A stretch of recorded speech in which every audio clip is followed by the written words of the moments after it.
ಗಣೇಶನ ವಿಸರ್ಜನೆಯ ಜೊತೆಗೆ ಸಿಎಂ ಸಿದ್ದರಾಮಯ್ಯನವರ ವಿಸರ್ಜನೆ ಖಂಡಿತ. ವಾಲ್ಮೀಕಿ ಹಗರಣ 89 ಕೋಟಿನ 185 ಕೋಟಿನ. ಭಾರತೀಯ ಜನತಾ ಪಾರ್ಟಿ ಸದಸ್ಯತಾ ಅಭಿಯಾನ 2024. ಈ ಅಭಿಯಾನದಲ್ಲಿ ತೊಡಗಿರುವ ಮಾನ್ಯ ವಿ ಸುನಿಲ್ ಕುಮಾರ್ ಕಾರ್ಕಳ ಇವರು ಎಲ್ಲ ಜಿಲ್ಲೆಗಳಲ್ಲಿ ಅಭಿಯಾನ ನಡೆಸುವ ಪ್ರವಾಸದಲ್ಲಿದ್ದಾರೆ. ಉತ್ತರ ಕನ್ನಡ ಜಿಲ್ಲೆಗೆ ಭೇಟಿ ನೀಡಿದ ಇವರು ಕುಮಟಾದ ನಾದಶ್ರೀ ಸಭಾಭವನದಲ್ಲಿ ನಡೆದ ಇಂದಿನ ಸದಸ್ಯತಾ ಅಭಿಯಾನದ ಕಾರ್ಯಕ್ರಮದಲ್ಲಿ ಜಿಲ್ಲೆಯ ಬಿಜೆಪಿ ಮುಖ್ಯಸ್ಥರನ್ನು ಭೇಟಿ ಮಾಡಿ ಜಿಲ್ಲೆಯಲ್ಲಿ ಅಭಿಯಾನಕ್ಕೆ ಸಾಥ್ ನೀಡಿದರು. ಸದಸ್ಯತಾ ಅಭಿಯಾನದ ಸಮಯದಲ್ಲಿ ಮಾತನಾಡಿದ ಸುನಿಲ್ ಕುಮಾರ್ ಕಾರ್ಕಳ ಇವರು ಕಾಂಗ್ರೆಸ್ ಸರ್ಕಾರದ ವಿರುದ್ಧ ಕಿಡಿಕಾರಿದರು. ಮೂಡ ಹಗರಣ, ವಾಲ್ಮೀಕಿ ಹಗರಣಗಳ ಬಗ್ಗೆ ಮಾತನಾಡಿ ಇದು ಕಾಂಗ್ರೆಸ್ ಸರ್ಕಾರ ಅಲ್ಲ, ಹಗರಣಗಳ ಸರ್ಕಾರ ಎಂದು ದೂರಿದರು. ಎಲ್ಲ ಹಂತದ ಪದಾಧಿಕಾರಿಗಳು ಈ ಕಾರ್ಯಚಟುವಟಿಕೆಯಲ್ಲಿ ಕಳೆದ ಕೆಲವು ದಿನಗಳಿಂದ ಕೆಲಸ ಕಾರ್ಯಗಳನ್ನ ಎಲ್ಲರೂ ಮಾಡ್ತಾ ಇದ್ದಾರೆ. ನಾನು ಕಳೆದ 3 ದಿನಗಳಿಂದ ಈ ಸದಸ್ಯತಾ ಅಭಿಯಾನಕ್ಕೆ ಇನ್ನಷ್ಟು ವೇಗ ಕೊಡಬೇಕು ಅನ್ನುವಂತ ಹಿನ್ನೆಲೆಯಿಂದ ಪ್ರವಾಸವನ್ನ ಮಾಡ್ತಾ ಇದ್ದೇನೆ. ಮೊನ್ನೆ ಚಿಕ್ಕಮಗಳೂರು ಜಿಲ್ಲೆಯ ಪ್ರವಾಸ ಆಯಿತು. ನಿನ್ನೆ ಚಿಕ್ಕೋಡಿ ಮತ್ತು ಬೆಳಗಾಮನ್ನು ಮುಗಿಸಿ ಇವತ್ತು ಇಲ್ಲಿ ಬಂದಿದ್ದೇನೆ. ನಾಳೆ ದಕ್ಷಿಣ ಕನ್ನಡ, ಕೊಡಗು ಮುಖಾಂತರ ಈ ಪ್ರವಾಸಗಳು ಮುಂದುವರಿಯುತ್ತೆ.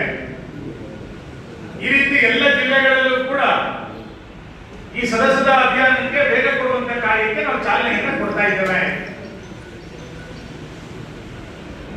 3 ವರ್ಷಕ್ಕೊಂದು ಸಾರಿ ಈ ರೀತಿ ಸದಸ್ಯತಾ ಅಭಿಯಾನ ಸದಸ್ಯರನ್ನಾಗಿ ಮಾಡುವಂತದ್ದು, ಅದಾದ ನಂತರ ನಮ್ಮ ಪದಾಧಿಕಾರಿಗಳ ಆಯ್ಕೆ ಅಥವಾ ಪುನರ್ ಆಯ್ಕೆ, ಇದೆಲ್ಲದೂ ಕೂಡ ನಮ್ಮ ಪಾರ್ಟಿನಲ್ಲಿ ಮಾತ್ರ ನೋಡಲಿಕ್ಕೆ ಸಿಗುತ್ತೆ. ಬೇರೆ ಯಾವುದೇ ರಾಜಕೀಯ ಪಾರ್ಟಿಯಲ್ಲಿ ಈ ರೀತಿಯಾದಂತಹ ವ್ಯವಸ್ಥೆಗಳಿಲ್ಲ. ನವೆಂಬರ್ 40ಗೆ ರಾಷ್ಟ್ರೀಯ ಅಧ್ಯಕ್ಷರ ಬದಲಾವಣೆಯೂ ಕೂಡ ನಮ್ದು ನಡೆಯುತ್ತೆ. ಅದರ ಆಂತರಿಕ ಪ್ರಜಾಪ್ರಭುತ್ವವನ್ನು ಇಟ್ಟುಕೊಂಡು ಇಡೀ ವ್ಯವಸ್ಥೆಯನ್ನ ಮುನ್ನಡೆಸುವಂತ ಪ್ರಯತ್ನವನ್ನ ಭಾರತೀಯ ಜನತಾ ಪಾರ್ಟಿ ಕಳೆದ ಹಲವು ವರ್ಷಗಳಿಂದ ನಾವೆಲ್ಲರೂ ಕೂಡ ಒಟ್ಟಾಗಿ ಸೇರಿ ಇವತ್ತು ಮಾಡ್ತಾ ಇದ್ದೇವೆ. 1.5 ಕೋಟಿಯ ಮೆಂಬರ್ಶಿಪ್ ಆಗಬೇಕು ಅಂತಂದಾಗ ನಮ್ಮ ಜಿಲ್ಲೆಯ ಗುರಿಯು ನಿಶ್ಚಯ ಆಗಿದೆ, ನಮ್ಮ ಬೂತಿನ ಗುರಿಯ ನಿಶ್ಚಯವೂ ಕೂಡ ಆಗಿದೆ. ಅದರ 2ನೇ ಅವಧಿಗೆ ನಾನು ಬರ್ತೇನೆ. ಆದ್ರೆ ಒಟ್ಟಾರೆ ಕರ್ನಾಟಕದ ಪರಿಸ್ಥಿತಿ ಏನಿರುತ್ತೋ, 1.5 ವರ್ಷದ ಹಿಂದೆ ಅಧಿಕಾರಕ್ಕೆ ಬಂದಂತ ಕಾಂಗ್ರೆಸ್ ಕಳೆದ 1.5 ವರ್ಷದ ಅವಧಿಯಲ್ಲಿ ಏನ್ ಮಾಡ್ತಾ ಇದೆ?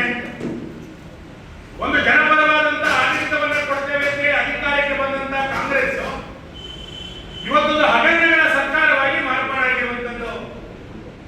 ಯಾವುದೋ ಒಂದು ಹಗರಣ, 2 ಹಗರಣ ಅಲ್ಲ, 16 ಹಗರಣಗಳು ಇವತ್ತು ಕರ್ನಾಟಕದಲ್ಲಿ ಕೇಳಿ ಬರ್ತಾ ಇದೆ. ನಮಗೆ ಮೂಡ ಹಗರಣ ದೊಡ್ಡದು ಅಂತ ಅನ್ನಿಸ್ತು, ವಾಲ್ಮೀಕಿ ಹಗರಣ ಇನ್ನಷ್ಟು ದೊಡ್ಡದು ಅಂತ ಅನ್ನಿಸ್ತು. ಈಗ ಒಂದಾದ ನಂತರ ಬೇರೆ ಬೇರೆ ಜಿಲ್ಲೆಗಳಲ್ಲಿ ಬೇರೆ ಬೇರೆ ವಿಷಯಗಳನ್ನ ನಾವು ಕೇಳಲಿಕ್ಕೆ ಪ್ರಾರಂಭ ಮಾಡಿದ್ದೇವೆ. ಕಾಂಗ್ರೆಸ್ಸಿನ ಹಗರಣಗಳ ಸರ್ಕಾರದ ವಿರುದ್ಧ ಸರಣಿ ಹೋರಾಟವನ್ನು ಕೂಡ ನಾವೆಲ್ಲರೂ ಕೂಡ ಒಟ್ಟಾಗಿ ಮಾಡಿದ್ವಿ. ಮೂಡ ಹಗರಣಕ್ಕೆ ಸಂಬಂಧಪಟ್ಟಂತೆ ನ್ಯಾಯಾಲಯದಲ್ಲಿ ವಾದ ವಿವಾದಗಳು ಬಹಳ ದೊಡ್ಡ ಪ್ರಮಾಣದಲ್ಲಿ ನಡೆದಿವೆ. ವಾಲ್ಮೀಕಿ ಹಗರಣದಲ್ಲಿ 187 ಕೋಟಿ ರೂಪಾಯಿ ಹಗರಣ ಆಗಿದೆ ಅಂತೇಳಿ ದೊಡ್ಡ ಪ್ರಮಾಣದಲ್ಲಿ ಸುದ್ದಿಗಳಾಗಿ ವಿಧಾನಸಭೆಯೊಳಗೆ ಚರ್ಚೆ ಆದಾಗ ಸ್ವತಃ ಮುಖ್ಯಮಂತ್ರಿಗಳು 187 ಅಲ್ಲ 89 ಕೋಟಿ ಮಾತ್ರ ಅಂತ ಒಪ್ಕೊಳ್ಳುವಂತ ಪರಿಸ್ಥಿತಿ. ಆರ್ಥಿಕ ಇಲಾಖೆಯನ್ನ ಅವರೇ ನಿರ್ವಹಿಸ್ತಾ ಇರುವಂತದ್ದು. ಅವರೇ 89 ಕೋಟಿ ರೂಪಾಯಿ ಹಗರಣ ಆಗಿದೆ ಅನ್ನೋದನ್ನ ಸ್ವತಃ ಒಪ್ಪಿಕೊಂಡ್ರು. ದೇಶದ ಇತಿಹಾಸದಲ್ಲಿ ಈ ಕೂತಿರುವಂತ ಸಾಕಷ್ಟು ಜನ ರಾಜಕೀಯದಲ್ಲಿ ಬಹಳ ವರ್ಷಗಳಿಂದ ಕೆಲಸ ಮಾಡ್ತಾ ಇದೀವಿ. ನಾವು ಮಾತಾಡ್ಬೇಕಾದ್ರೆ ತುಂಬಾ ಸರಿ ನಮ್ಮ ಬಗ್ಗೆ ಹೇಳ್ತಾರೆ, ನಾವು ಬೇರೆಯವ್ರ ಬಗ್ಗೆ ಹೇಳ್ತೀವಿ. ಏನು ಆಡಳಿತ ಯಂತ್ರದ ದುರುಪಯೋಗ ಆಗ್ತಾ ಇದೆ, ಆಡಳಿತ ಯಂತ್ರದ ದುರುಪಯೋಗ ಆಗ್ತಾ ಇದೆ ಅಂತ. ಚುನಾವಣೆಯ ಸಂದರ್ಭದಲ್ಲಿ ಆಡಳಿತ ಯಂತ್ರದ ದುರುಪಯೋಗವನ್ನು ತುಂಬಾ ಸರಿ ಮಾಡಿದಂತ ಉದಾಹರಣೆಗಳು ನಮ್ಮ ಕಣ್ಮುಂದೆ ಇದೆ. ಯಾರೋ ತಹಸೀಲ್ದಾರ್ ಕಾಂಗ್ರೆಸ್ಸಿನ ಪರ ಕೆಲಸ ಮಾಡಿದ್ರು, ಯಾರೋ PSI ಕಾಂಗ್ರೆಸ್ಸಿನ ಪರ ಕೆಲಸ ಮಾಡಿದ್ರು, ಇನ್ಯಾರೋ ಅಧಿಕಾರಿ ಬಿಜೆಪಿ ಪರ ಕೆಲಸ ಮಾಡಿದ್ರು. ಈ ರೀತಿ ಆರೋಪಗಳನ್ನ ಚುನಾವಣೆ ಸಂದರ್ಭದಲ್ಲಿ ನಾವು ಕೇಳಿದ್ವಿ. ಆಡಳಿತ ಯಂತ್ರದ ದುರುಪಯೋಗ ಅಂತ ಕೇಳ್ತೇವೆ. ಆದ್ರೆ ವಾಲ್ಮೀಕಿ ಹಗರಣವನ್ನು ನೋಡಿದಾಗ ಲೋಕಸಭಾ ಚುನಾವಣೆಗೆ ಒಂದು ಸರ್ಕಾರದ ಹಣವನ್ನ ಬಳಕೆ ಮಾಡಿದ್ದು ಕರ್ನಾಟಕದಲ್ಲಿ ಮೊದಲು.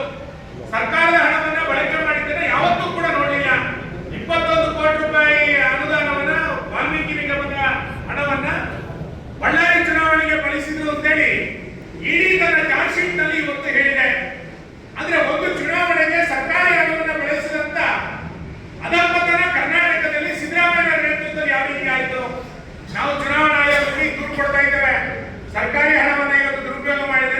ಚಾರ್ಜ್ ಶೀಟ್ ನಲ್ಲಿ ಇದೆ. ದಯಮಾಡಿ ಬಳ್ಳಾರಿ ಲೋಕಸಭಾ ಸದಸ್ಯರ ಆಯ್ಕೆಯನ್ನು ಅಸಿಂಧು ಅಂತೇಳಿ ಘೋಷಣೆ ಮಾಡಬೇಕು ಅಂತೇಳಿ ನಾವು ಚುನಾವಣಾ ಆಯೋಗಕ್ಕೂ ಕೂಡ ದೂರನ್ನು ಕೊಡ್ತಾ ಇದ್ದೇವೆ. ಈಗ ಅಂದ್ರೆ ಇಡೀ ತನ್ನ ಚಾರ್ಜ್ ಶೀಟ್ ನಲ್ಲಿ ಬಹಳ ಸ್ಪಷ್ಟ ಮಾಡಿಬಿಟ್ಟು ಚುನಾವಣೆಗೆ ಹಣವನ್ನು ಬಳಕೆ ಮಾಡಿದ್ದಾರೆ ಅಂತ ತನಿಖೆಗಳು ಮುಂದುವರಿತಾ ಇದೆ. ಮೂಢ ಹಗರಣಕ್ಕೆ ಸಂಬಂಧಪಟ್ಟಂತೆ ಒಂದೊಂದೇ ದಾಖಲೆಗಳ ವಸ್ತು ಬರ್ತಾ ಇದೆ. ನ್ಯಾಯಾಲಯದ ತೀರ್ಪು ಕಾಯ್ದಿರಿಸಿದೆ, ಮುಂದಿನ ವಾರ ಬರಬಹುದು ಅಂತ ಅನ್ಸುತ್ತೆ. 17ನೇ ತಾರೀಕು ಎಲ್ಲ ಕಡೆಗಳಲ್ಲೂ ಕೂಡ ಗಣಪತಿಯ ವಿಸರ್ಜನೆ, ಅದರ ಆಸುಪಾಸಿನಲ್ಲೇ ಸಿದ್ದರಾಮಯ್ಯ ವಿಸರ್ಜನೆಯೂ ಕೂಡ ಆಗುತ್ತೆ ಅಂತ ನನಗೆ ಅನ್ಸುತ್ತೆ. ಯಾಕೆಂತಂದ್ರೆ ಇಡೀ ತೀರ್ಪಿನ, ಇಡೀ ಚರ್ಚೆಯ, ಇಡೀ ನ್ಯಾಯಾಲಯದ ವಾದವನ್ನು ನೋಡಿದಾಗ ಎಲ್ಲೂ ಕೂಡ ಮುಖ್ಯಮಂತ್ರಿಗಳ ಪರವಾದಂತ ವಾತಾವರಣ ನಾನು ನೋಡಲಿಲ್ಲ. ರಾಜ್ಯಪಾಲರ ನಡೆಯನ್ನು ಎಲ್ಲರೂ ಸಮರ್ಥಿಸಿಕೊಂಡಿದ್ದಾರೆ. ಪ್ರತ್ಯಕ್ಷವಾಗಿ ಪರೋಕ್ಷವಾಗಿ ತನಿಖೆಯನ್ನು ಇವತ್ತು ಮುಖ್ಯಮಂತ್ರಿಗಳು ಎದುರಿಸಲೇಬೇಕಾಗುತ್ತೆ. ಕಾಂಗ್ರೆಸ್ನೊಳಗೆ ಆಂತರಿಕ ಬೇಗುದಿ ಪ್ರಾರಂಭ ಆಗಿದೆ. ಜಿಲ್ಲೆಗೊಬ್ಬ ಮುಖ್ಯಮಂತ್ರಿಗಳು ಉದ್ಭವ ಆಗ್ತಿದ್ದಾರೆ. ಉತ್ತರ ಕನ್ನಡದಲ್ಲಿ ಮಾತ್ರ ಯಾರು ಹೇಳಿಲ್ಲ, ದೇಶಪಾಂಡೆ ಹೇಳ್ಬಿಟ್ರಲ್ಲ, ಅಂದ್ರೆ ಎಲ್ಲ ಜಿಲ್ಲೆಗಳಲ್ಲಿ ಒಬ್ಬೊಬ್ಬ ಮುಖ್ಯಮಂತ್ರಿಯ ಆಸ್ಪರೆಂಟ್ಗಳು ಉದ್ಭವ ಆಗಿದ್ದಾರೆ. ಇಂಥ ಸಂದರ್ಭದಲ್ಲಿ ಒಂದು ಜವಾಬ್ದಾರಿಯುತವಾದಂತಹ ವಿರೋಧ ಪಕ್ಷವಾಗಿ ನಾವು ಇವತ್ತು ಕೆಲಸವನ್ನು ಮಾಡಬೇಕಾಗಿದೆ. ನಾವು ಸರ್ಕಾರವನ್ನು ಅಸ್ಥಿರ ಮಾಡುವಂತ ಪ್ರಶ್ನೆ ಇಲ್ಲವೇ ಇಲ್ಲ. ನಮಗೆ ಸರ್ಕಾರ ಬೀಳೋದು ಬೇಕಾಗಿಲ್ಲ. ನಾವೇ ಹೇಳಿದ್ವಿ 5 ವರ್ಷ ಸರ್ಕಾರ ಮುಂದುವರಿಲಿ. ಆದ್ರೆ ನಮ್ಮ ಡಿಮ್ಯಾಂಡ್ ಇರೋದು, ಯಾವ ಭ್ರಷ್ಟಾಚಾರವನ್ನು ಮಾಡಿದರೆ ಆ ಮುಖ್ಯಮಂತ್ರಿ ರಾಜೀನಾಮೆಯನ್ನು ಕೊಡಬೇಕು ಅಂತ. ಸರ್ಕಾರ ವಿಸರ್ಜನೆ ಮಾಡಿ ಅಂತ ಹಿರಿಯ ತನಕ ಹೇಳಿಲ್ಲ. ಹಾಗಾಗಿ ಆರೋಪವನ್ನು ಎದುರಿಸ್ತಾ ಇರುವಂತಹ ಮುಖ್ಯಮಂತ್ರಿಗಳ ರಾಜೀನಾಮೆಯನ್ನು ಕೊಟ್ಟು ತನಿಖೆಯನ್ನು ಎದುರಿಸಲಿ, ಒಂದು ಜನಪರವಾದಂತಹ ಆಡಳಿತಗಳು ಬರಲಿ ಎನ್ನುವಂಥದ್ದು ಒಂದು ಆಶಯ ಇರುವಂತದ್ದು. ಇನ್ನು ಬೆಲೆ ಏರಿಕೆಗೆ ಸಂಬಂಧಪಟ್ಟಂತೆ ನಾನು ಹೆಚ್ಚು ಹೇಳುವಂತ ಅಗತ್ಯ ಇಲ್ಲ. ಇವತ್ತು ಬೆಳಿಗ್ಗೆ ಮತ್ತೆ 3 ರೂಪಾಯಿ ನಂದಿನಿ ಹಾಲಿಗೆ ಜಾಸ್ತಿ ಮಾಡ್ತೀವಿ ಅಂತ ಸ್ವತಃ ಮುಖ್ಯಮಂತ್ರಿಗಳೇ ಹೇಳಿಕೆ ಕೊಟ್ಟಿದ್ದಾರೆ. ಗ್ಯಾರಂಟಿ ಯೋಜನೆಗಳಿಗೆ ಸಂಪನ್ಮೂಲಗಳನ್ನ ಕ್ರೋಢೀಕರಿಸಲಿಕ್ಕೆ ಖುಷಿ ಬಂದಂತೆ ಬೆಲೆ ಏರಿಕೆಯನ್ನು ಇವತ್ತು ಸರ್ಕಾರ ಜಾಸ್ತಿ ಮಾಡ್ತಾ ಇದೆ. ಬಹುಶಃ ಈ ಕೂತಿರುವಂತ ನಮ್ಮ ಯಾರಿಗೂ ಕೂಡ ಇನ್ನ ಕುಸೋತಿಲ್ಲ. ದಿನಕ್ಕೊಂದು ಹೋರಾಟಗಳು, ದಿನಕ್ಕೊಂದು ಇಶ್ಯೂಗಳನ್ನ ಕಾಂಗ್ರೆಸ್ ಸರ್ಕಾರ ಸ್ವತಃ ಕೊಡ್ತಾ ಇದೆ. ಇದೆಲ್ಲದನ್ನೂ ಕೂಡ ಗಮನದಲ್ಲಿ ಇಟ್ಟುಕೊಂಡು ನಾವು ನಮ್ಮ ಸಂಘಟನೆಯನ್ನ ಇನ್ನಷ್ಟು ವಿಸ್ತಾರಗೊಳಿಸುವಂತಹ ಪ್ರಯತ್ನವನ್ನು ಮಾಡೋಣ. ಕಸ್ತೂರಿ ರಂಗನ್ ವಿಷಯದ ಕುರಿತಂತೆ ತರಾತುರಿಯ ನಿರ್ಣಯವನ್ನು ತೆಗೆದುಕೊಳ್ಳಬಾರದು ಅಂತೇಳಿ ರಾಜ್ಯ ಸರ್ಕಾರವನ್ನು ನಾನು ಆಗ್ರಹಿಸುತ್ತೇನೆ. ವೀಕ್ಷಕ ಮಹಾಪ್ರಭುಗಳೇ, ನಮ್ಮ ಚಾನಲ್ ಅನ್ನು ಸಬ್ಸ್ಕ್ರೈಬ್ ಮಾಡಿ, ಶೇರ್ ಮಾಡಿ, ಪ್ರೋತ್ಸಾಹಿಸಿ.